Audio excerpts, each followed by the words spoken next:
प्रिय शिक्षार्थियों, आप सभी को मेरा नमस्कार। मैं डॉक्टर नंदन कुमार तिवारी उत्तराखंड मुक्त विश्वविद्यालय हल्द्वानी से पुनः आपके लिए उपस्थित हूँ।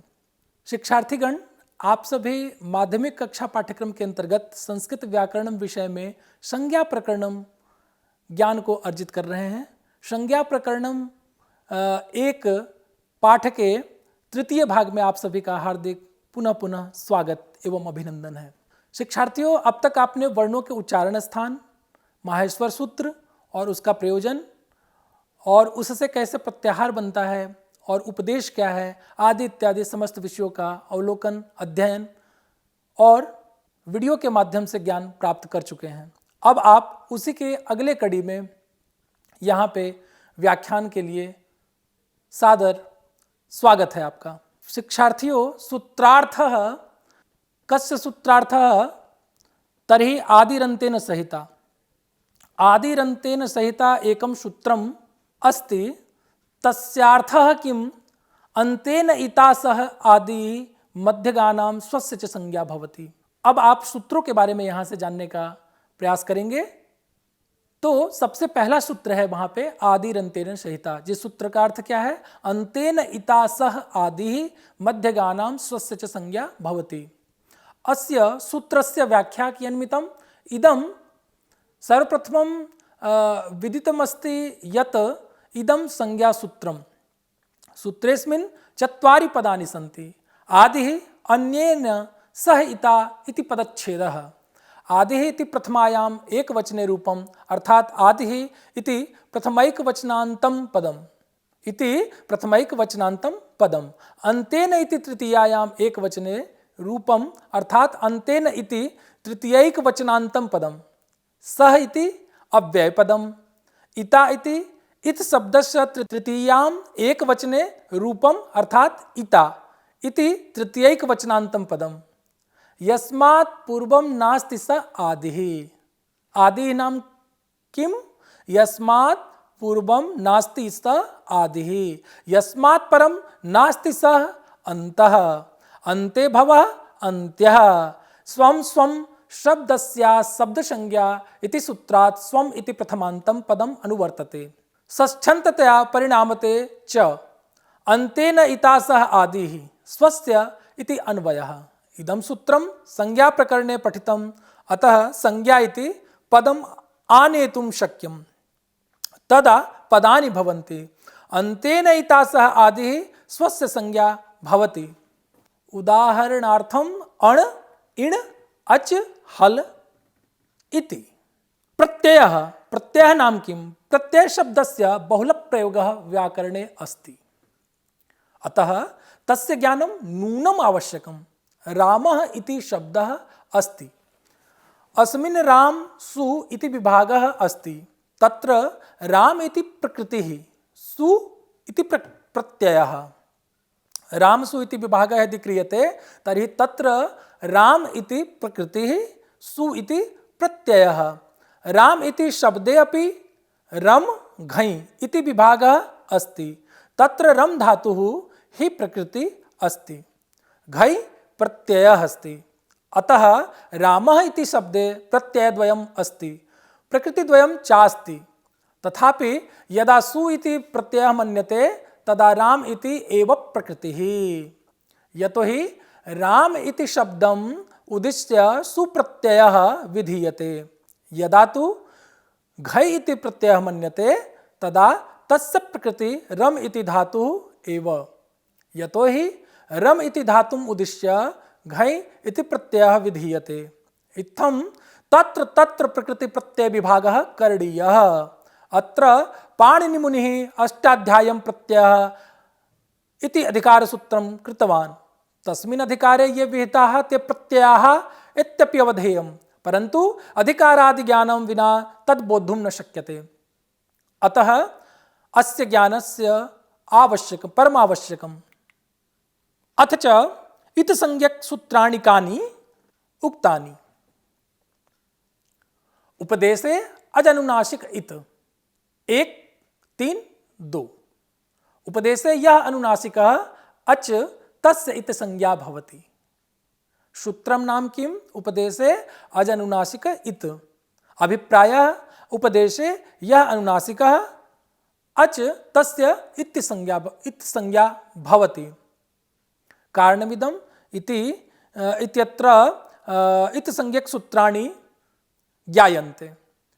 अग्रे हलन्त्यम 1-3-3 हलन्त्यम नाम उपदेशे यह अन्त्यः हल तस्य इति संज्ञा भवति तस्य इत संज्ञा भवति उपदेशे यह अन्त्यः हल तस्य इत संज्ञा भवति।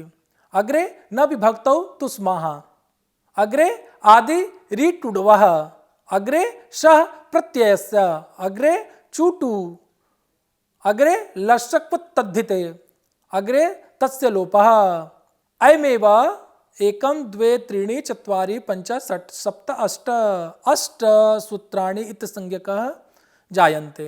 उपदेशे अजनुनासिक इत यह सूत्रम स तु 1-3-2 1-3-3 हलन्त्यम 1-3-4 न विभक्तौ तुस्माः 1-3-5 आदि ऋटुडवः 1-3-6 सः प्रत्ययस्य 1-3-7 चूटु लशक्वतद्धिते 1-3-8 और तस्य लोपः 1-3-9 क्रमेण उपदेशे अजनुनासिक इत उपदेशे यह अनुनासिकः अच तस्य इत संज्ञा भवति।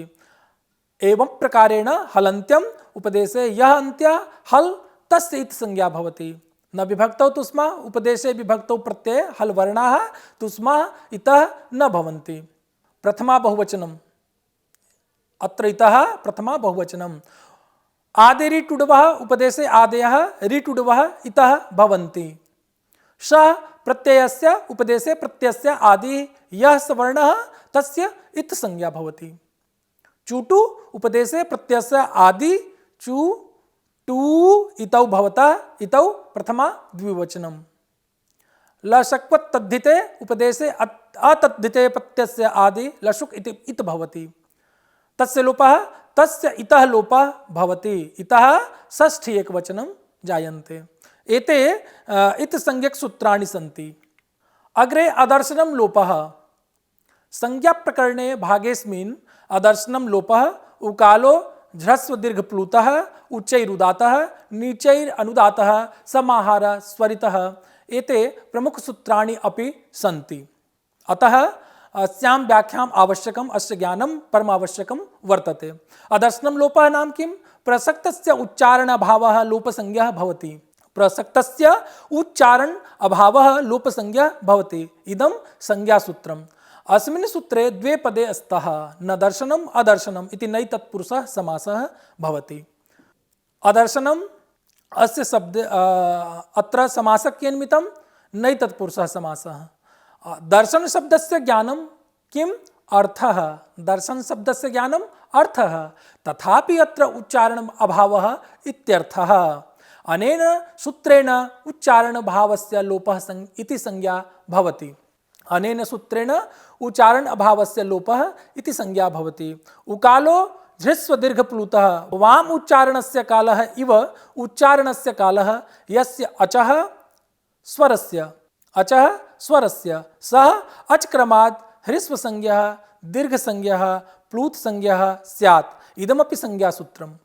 उकालो झृस्वर्ग दीर्घ प्लुतः वाम उच्चारणं कालः इव उच्चारणस्य कालः यस्य अचः स्वरस्य यस्य कस्य स्वरस्य सः अच क्रमाद् ह्रस्व संज्ञः दीर्घ संज्ञः प्लुत संज्ञः स्यात्।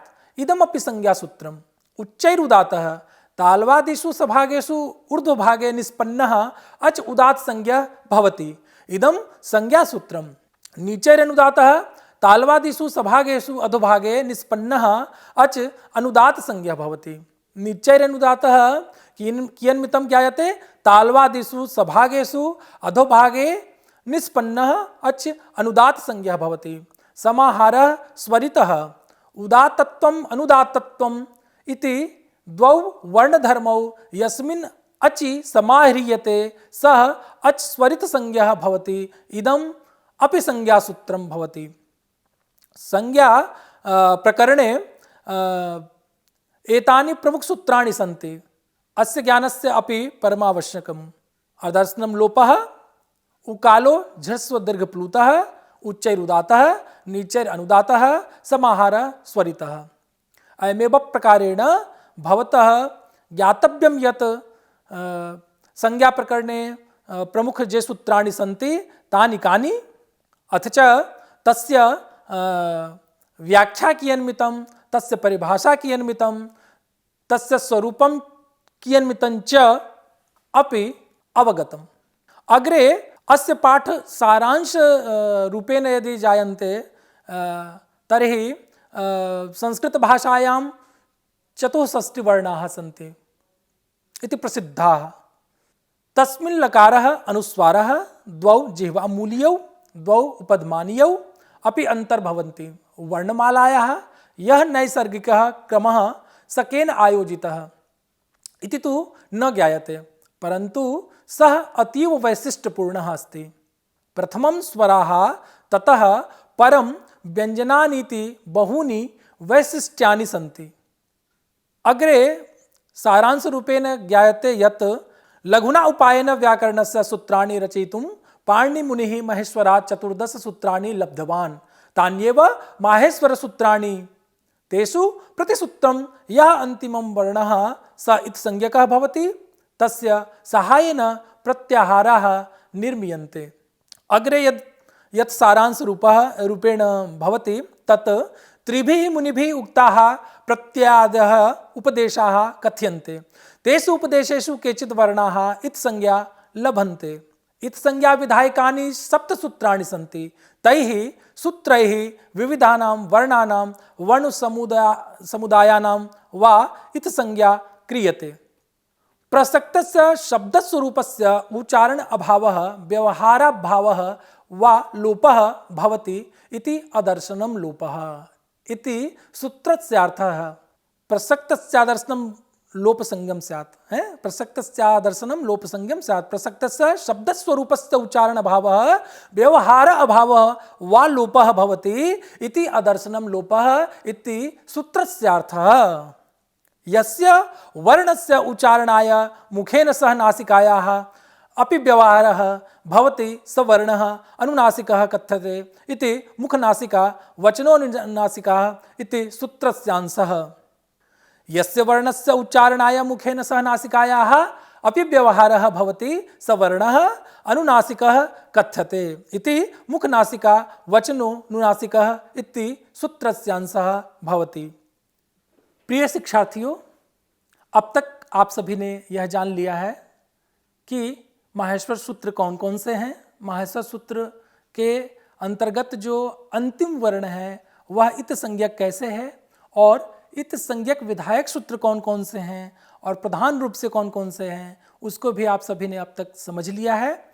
उसी के अगले चरण में वर्णों के उच्चारण स्थान को भी आपने जान लिया है, सूत्रों की उत्पत्ति को समझ लिया है, सूत्र के व्यवहार को समझ लिया है, और जो वर्णों के उच्चारण स्थान हैं उसको भी आप जान चुके हैं।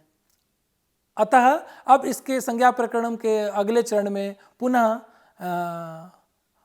हम एक साथ उपस्थित होंगे। तब तक के लिए आप सभी का नमस्कार, बहुत बहुत धन्यवाद।